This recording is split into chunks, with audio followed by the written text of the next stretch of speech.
What's up, guys? Welcome back to the channel. Today we are getting into the nitty-gritty of the huge patch notes that Apex Legends has just announced for the Lost Treasures event. But they did so with their own kind of dev stream conversation announced along with it. They actually put these dev streams out to give the developers a chance to talk about the ideology around some of their changes, because there are some big buffs like to Octane, like to Lifeline, but there's also some big nerfs like to Lifeline, like to Wraith, and potentially Pathfinder. We'll have to see how that plays, but they've changed some significant things to the characters yet again, and I've already seen the Twitter feeds running. So what I want to do is watch about 16 minutes of this, and I think if you're an Apex Legends fan or you want to get caught up on what's in tomorrow, you'll learn about what the new town takeover is, how Crypto's map room works, and ultimately hear them explain, alongside me reacting with you, their changes for this new patch. And I'll link the patch notes in the comments below for you guys who want to check that out. Let's get started. For sure. Another thing also with the collection events, a new town takeover. This time it's Crypto's turn. This is a really neat location. Also has some interesting gameplay to it. So, like, what can we expect in Crypto's That looks map dope. room, we're calling it, when it hits Kings Canyon? Crypto's map room, yeah, in Kings Canyon. It's over on the landing pad, or maybe you call it the gas station, is how we call it. That looks good, man. So it kind of takes over that little spot on the edge of the map. You know, it's a large building. It's green and white building, very crypto looking. Got a big satellite dish on top of it. You can enter it from the ground or from the roof, or there's a tunnel underneath that takes you up into it. And there's a jump tower and a respawn beacon nearby. And so the centerpiece of this town takeover is this hologram map of Kings Canyon in the middle of the building. And there's a button there. When you activate that button, the satellite dish pings the entire map for your squad. You can actually see every player on the map for a few seconds. And Every player. pull that up on your, like, you can see them on the holo map. So like you see the ping go out on the holo map, and you see all the little dots of where everybody is. It looks really cool.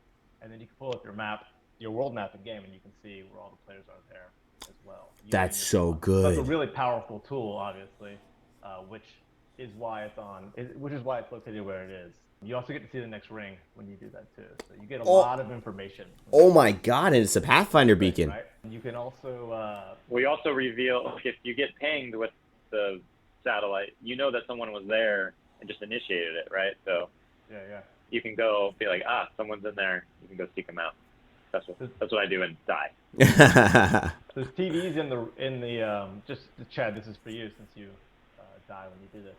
There's TVs around the room that say how many squads are nearby. So you should be able to get a good understanding of how risky it is to hit this button and get this information. Wow. That's really cool, and shout out to the artist. I think That's going to be dope. That is going to be dope. Table in the center, just seeing the map displayed that way and then showing off the pings. Yeah, so cool, man. It looks really rad how that came out in there at the end, for sure. You could jump down into it and walk around on it, and you feel like a giant walking around in the hologram. That is sick, bro. For a second, crawling through there. I got to recreate that with the new skin. Kings Canyon should start to open up soon. Yeah. What's going on with those? Yes, that's right. That's Might right. be something Also very crypto cool. related in there. Another thing Crypto related with this event and a limited time mode, and this is one of the early things we've worked on in partnership with Respawn Vancouver, a mobile respawn beacon. Okay. A very exciting element that we're adding into the game. So, McCoy, can you kind of like break down like how this works and sort of like how we're introducing it for players in the Lost Treasures event? Yeah, the mobile respawn beacon is an item that you loot. You use it from your inventory, sort of like the ultimate accelerant. You open up your inventory and use it. And then you get to place it like a care package, so you have a clacker that comes out and you get to see the ghost of it. When you use it, it drops down from the sky and lands. It makes a lot of noise. Then you got to use it. And then anybody can use it. So at that point, once you use it, it goes away. At that, you use it to bring in your friendly and on a dropship. So you get these really cool clutch revives in places that you could never do that before. Wow. Locations. A lot of times you'll get in like the last 1 or 2 rings, and there's no more revive. There's no more respawn beacons left, so now you just get to bring one in to that final circle. It shows the Gibraltar dying. That is so true as to what would happen. Immediately get third-partied. We're going to turn off all the respawn beacons on the map, and everyone gets to come in to the Mozambique inventory. So everyone gets a chance to try it really easily. And then once the mode is over, it'll go into the normal loot pool, and the respawn beacons will come back up. Yeah, I had a great moment. I remember when we were playtesting it, where it kind of clicked with me, where a teammate had gone down, and I grabbed their card. I immediately pulled up the map to look for a respawn beacon. It didn't see me, and I kind of panicked for a second, and then realized the mode we were playing, that I had it in my inventory, and ended up calling it right there on the spot and bringing someone in, and we ended up winning the match. So that was kind of like the moment for me in playtest where I was like, oh, this is so cool, just this extra agency that you have to make those decisions, which is really cool. It's and a cool thing to see it come together. It looks cool. Why we did that in the mode, so that it takes a little bit of relearning. When your teammates goes down, you grab their card, and your first instinct is run to the spot. I know the spots, right? And you get ready to go. And even if you have it in your inventory, it just doesn't click. We were even having a hard time. This is going to be so fascinating, man. Started testing this thing, right?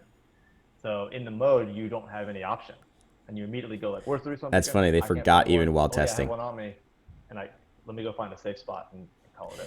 Yeah, it'll take a second. It will. I'm always looking, when we introduce new mechanics like this, seeing the replay videos, the comeback stories, and what players are going to do, and creative solutions that they find for calling people back. So, and I think especially seeing how this could potentially affect pro play as well, especially in those end circles, is going to be super interesting to see how it goes. We'll be looking at player feedback big time on this, so make sure to get your hands on it and let us know how you guys are enjoying it, what you think of it, for sure. You could even drop it for a little bit of cover as well. There to try to win a match by calling in the mobile respawn beacon. I bet it's possible. It can land on someone. It can kill them. That's what I'm saying. I mean, how great would that be? A final circle, you have high ground, you call a mobile respawn beacon into the small zone.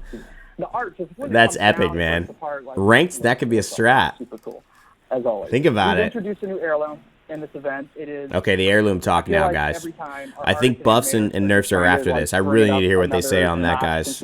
Seriously, they're crazy changes. This is no exception. Mirage being our next winner, I guess, for the heirlooms with his little fun trophies. That's just, I mean, we're showing some gameplay footage of it. It's just hilarious. Bangalore out there taking it seriously. Our amazing artists and animators who built this.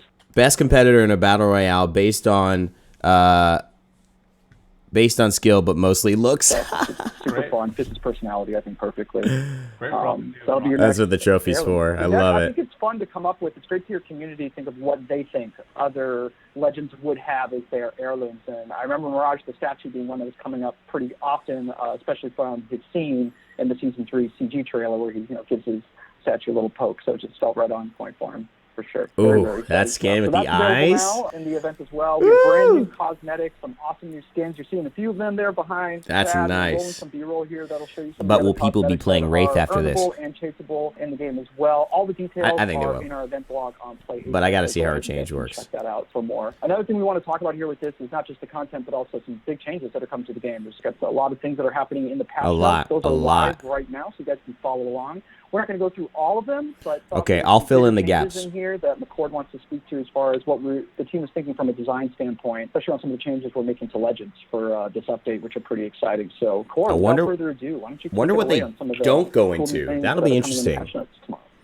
Yeah, I'll try to go through these relatively fast. Like you said, you can read along online on the patch notes. One of the big ones is Lifeline. Yes. Quick Band-Aid pull is Fast Heal is gone. That sucks. That sucks. We're trying to push her into a role of helping others. I'm sad and I'm mad and I'm frustrated initially because I've been playing a lot of Lifeline and Ranked. Fast Heal is gone, boys. Ugh. But I understand what they're trying to do. Let's listen them out. Instead of just being sort of able to heal herself really fast. So what we did instead is we added a new ability, a new passive called Combat Revive. So when she reses somebody, she drops her dot drone down on her friendly, and the dot does the rest, does the shield and everything, and she's immediately guns up again and can keep fighting. So she is the combat medic, right? That really plays to her archetype. She can res and fight, or she can res two people at once. She can drop the drone, and then she can go res her other friend as well at the exact same time. A while ago, we gave Gibraltar fast heal while in the bubble, so we wanted to sort of trying to pull those two apart a little bit more and give her something new. So she also gets we also lowered her cooldown on her heal drone. Extra attachments. And we also improved her care package. Yeah. So she now will still get like her one of her doors will always be like a purple armor or a purple helmet or KO shield. The other one could be up to 3 healing items, and the other one could be up to 2 high tier attachments. So more attachments to gear out your team. Somebody who can call in stuff for everybody. Another big one is Octane. This is huge. We have heard this is big. Feedback on Octane. So we looked at what he wants to be and where he needs to get a little better. First off, he can sprint 10% faster while stemmed. Huge change. So That's gonna be good. really good. That's already just great. Speediest legend, which is what I hear a lot. He needs that. Bloodhound was Supposed to close. be the fastest. He should be the fastest. Exactly. Stem activation also cancels slow. So slow while getting shot, slow while moving through gas. Caustic gas. Hit by Bangalor's ultimate. Any kind of slow. Stem, you just Arc activate stem, Star slow. That is big time. And then the fun one is on his jump pad. Now look at this. Everybody that uses it a double jump. So you hit it midway through, just right after you hit it, you now have the prompt to double jump. Like what? Double jump, you can redirect your direction. Because what we wanted to make. That's the crazy part. Can you go like 90 degrees? Predictable once he hits the jump pad and he's flying through the air. So we want to give you Octane and the teammates that use the jump an opportunity to reposition really easily. Wow. For Wraith. That's pretty nuts, man. So Octane gets the double jump, and you could jump in different sides. Now, that was console. I don't know if the PC movement will be easier, but you can literally double jump now. So you can gain more height. You could be harder to hit. And he's faster, and he's got the immunity to slows on the stem to break anything that happens when he stems. I like these changes, man. Octane, guys, let me know what you think in the comments. But this is looking at Wraith. I think maybe right now all Wraith fans are going like, no, please. Yeah. Not again. Yes, it's happening. Yes, again. Counter ratio is very high still. So we looked at how we could tweak her. Like, we didn't want to keep nerfing her into the ground. So we looked at what can we give back to her if we're going to take something away. So what we're doing here is we're going to, her tactical takes a little longer to activate. So it goes from 0.4 seconds to 1.25 seconds. So whenever you go to do your, her hand goes out to do her phase. Now she has a little extra animation that comes out, and then she does it. To compensate for that, she gets a minor speed boost when it fires. She can stay in the phase for an extra second. So it's no longer a 3-second phase, but now it's a 4-second phase. She can use it more often, from 35 seconds down to 25-second cooldown. And you can see other players while you're in the void. So this makes for much better positioning strategy when you're in there. Hopefully you're not going to have as many opportunities or any more situations where you just pop back into the world next to some enemies. One more little tweak is her ultimate positioning came down a little bit from 4,000 to 3,000 units. We want her ult to be more about repositioning in fights instead of repositioning at really long distances, which is what Pathfinder is more about. So it's interesting. They're really trying to not overlap any of these legends, really create playstyle differences. Fast heal goes to Gibby, which is and stays with Gibby when it was originally Lifeline's thing. And I don't mind that. I think combat medic fast heal does work for her. But Wraith here is really not about identity. It's more so about win rate. And Wraith has always been a high win rate legend, and it's because of several factors. The invulnerability during that ability you just saw, she can't get damaged. So that's going to allow you to live and win fights longer than people who can stay damaged that entire time. You know what I mean? The fact that they've made it faster and they've also added an extra second and they've reduced the cooldown by 10 seconds and they've only really made it listen, they've times it by 3, 0.4, 0.4 to 0.4, and now it's 1.25. But we're talking 1.25 seconds. In combat time, that is quite long when someone's shooting at you. But if you are a smart Wraith player, you're going to be able to get around this. I'm really eager to test this because my initial impression is it can go both ways. This could actually prove to be a stronger overall change for Wraith to assist her in really getting out of dodge, not just the immediate moment of danger, but literally faster and longer time safe, plus a 10-second lower cooldown. This may actually help her in the grand scheme of things, but in the immediate 1v1s where she gets away with a sliver of health and instantly queues, that situation they're trying to amend. I'm very interested to try this. Let me know what you guys think in the comment section below on that one. For Watson, this is big too. Is to enable players to be able to breach Watson positions, which is a really strong. She has a really strong foothold when she takes. Wait till you hear this. So now her trophy lasts for 90 seconds. It's got infinite. It's got a timer. There's this cool little timer on the base of it, so you can see how long it has. But you can have 3 out at a time. That's big, and 3 are back. Ultimate accelerates 2 at a time. So look at that, bro. You can still pretty much have them up constantly, but you got to work for it. And then, so I'll go through a couple quick ones. We've got Crypto. He gets a couple. Can you believe that, bro? A Watson going to be taking all the ultimate excels. They're never going to be around, especially since I was playing Lifeline. Calling my package is now, it's like going to happen even less. Although they did buff her ultimate charge a little bit, I believe, to 45 seconds to. No, she's going to gain an extra percentage on the ultimate, I think, with the ult excels. Small little buffs. His drone deploys 1 second faster than it used to, and his ultimate destroys Watson pylons and Lobo black markets. So he should be able to push Watson fortification. Essentially a Watson counter, man. I wonder if we'll see crypto coming up. We've removed the range. Watson's in trouble. Totem, so you can now use it and just push as far as you can. You still have a timer, but we just sort of realized that the range wasn't necessary. For Caustic, players can now... That is huge. Not only that, guys, wait a second. Revenant had other big changes that I could tell you about really quickly in these patch notes, because Revenant also has some big changes as far as his interactions with his tactical. It cancels Wraith in the phase walk, and it also cancels Pathfinder mid-grapple. So you have an extremely strong ability to counter as a skilled Revenant. Pretty much the two best burst mobility options in the game. I've literally died to a Wraith when I literally thought she should be, silenced with my ability. So that's also cool that they added that. I'll shoot his barrels as he throws them out as they're building. You throw them out and they kind of... Before they inflate. During that time, you can just shoot them anywhere and they'll deactivate. That's big nerf. Caustic from using them like grenades and more like placing them before, the hold-up position before players get there. For Mirage, you can send out decoys while you're skydiving, and it will send out a decoy of your whole squad instead of just yourself. So 3 as long decoys, as you're basically. still with your squad. So we don't want you to split off and have this opportunity to fake people out. But if you're with your squad in skydive, you can send out a whole decoy squad.